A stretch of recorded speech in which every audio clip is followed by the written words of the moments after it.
What's up, guys? So before we get started with today's video, we just got a package in the mail, so we're just gonna open it up real quick and see what it is. So let's get to it. Wonder what it could be.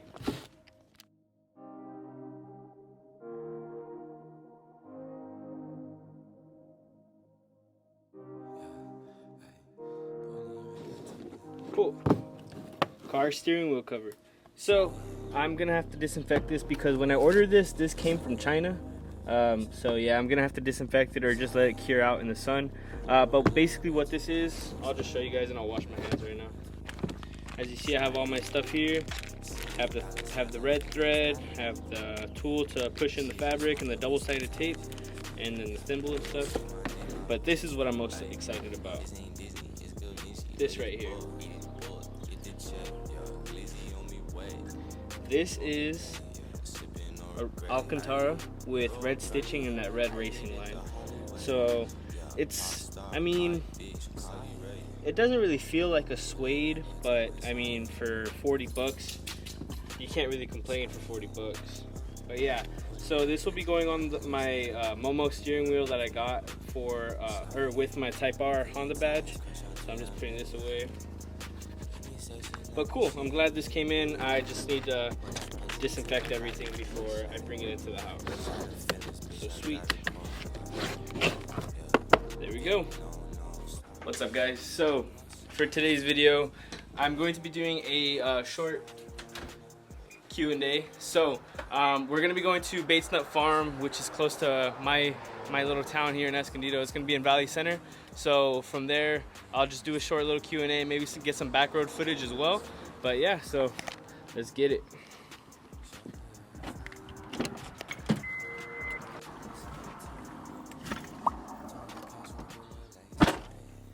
So like I said, we're just gonna be going to that location, maybe some back road footage.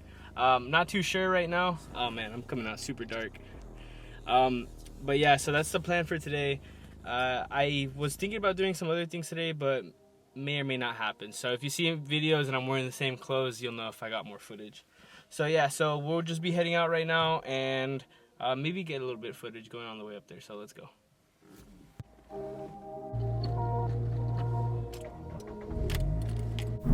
Alrighty guys, so a quick little update as well. So when I did my clutch slave cylinder, I accidentally put in the slave cylinder from an 05-06 model. So those are different from the 02-04. So they have a delay valve. Oop, let's try not to miss this light.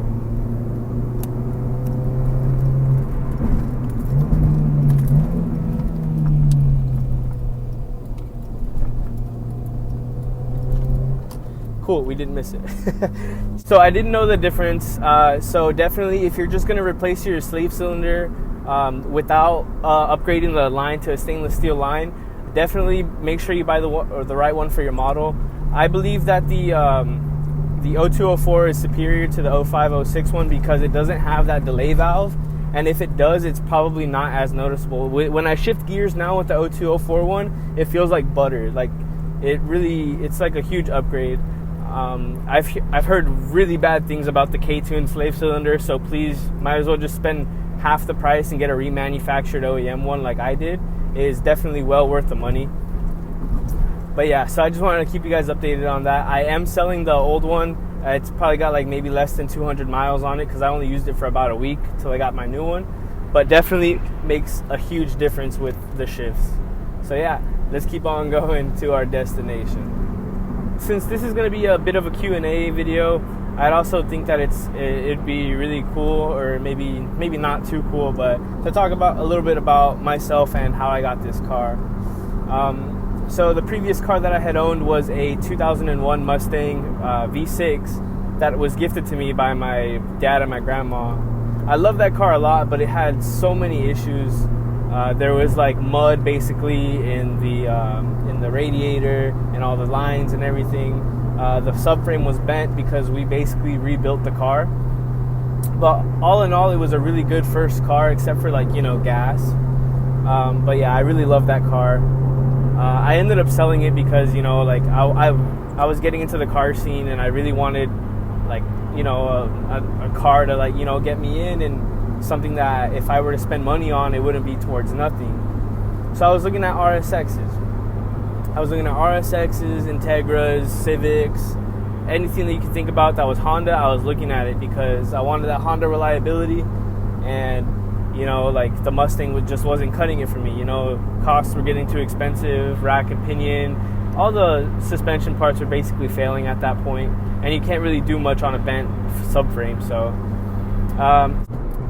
So to get to this car, I was really desperate to buy a car. I was really just looking for any RSX at that point because I really fell in love with the way that the car looked, and also I heard a lot of good stuff about the K-Series engine. So I was like, you know what, I want an RSX. So I was about to buy a base model. I spent my last extra $5 on a bus ticket to go to Solana Beach with my dad, and I was so excited for the next day. I was going to get a 5-speed manual RSX. It was going to be the love of my life. It was a 2006.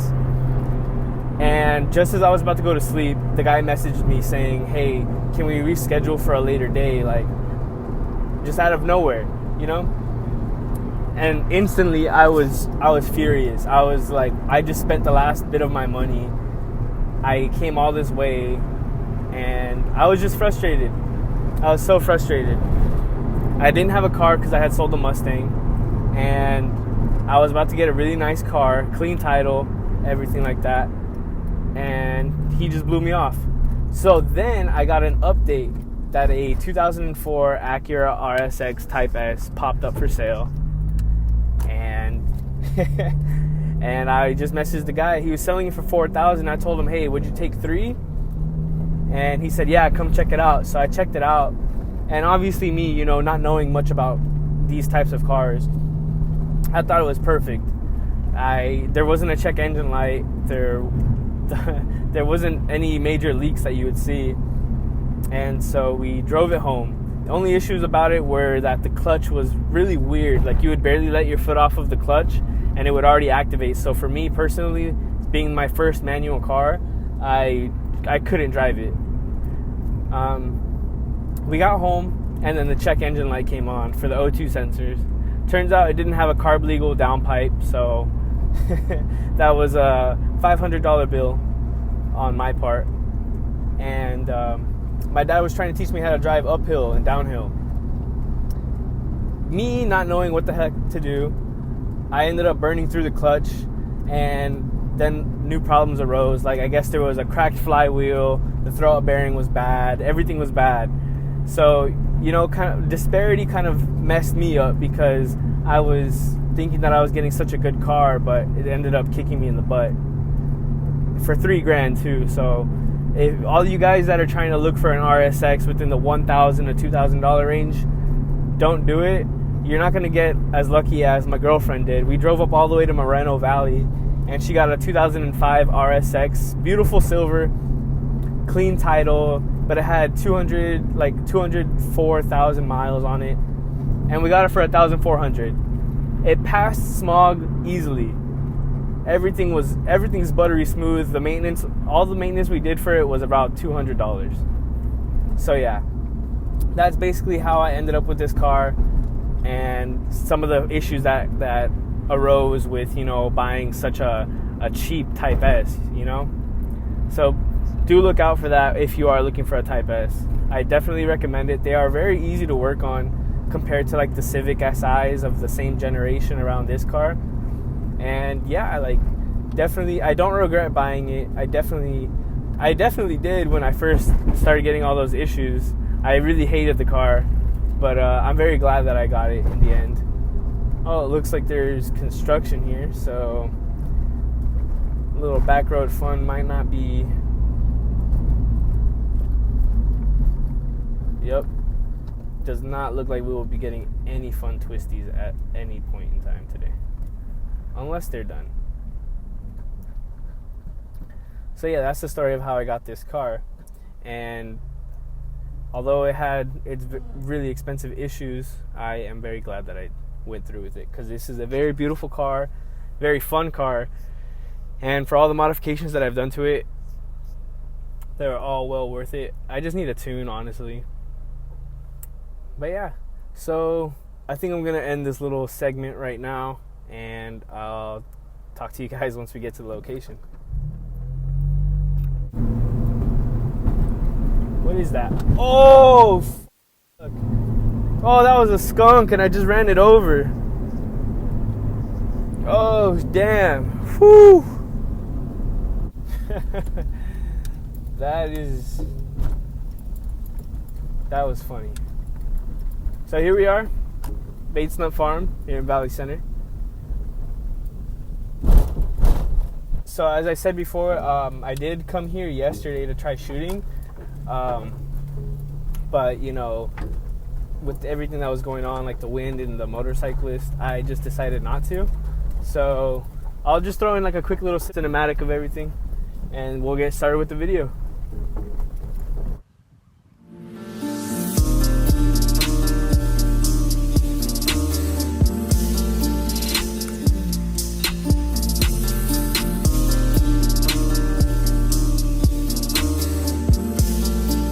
Said you don't got no food.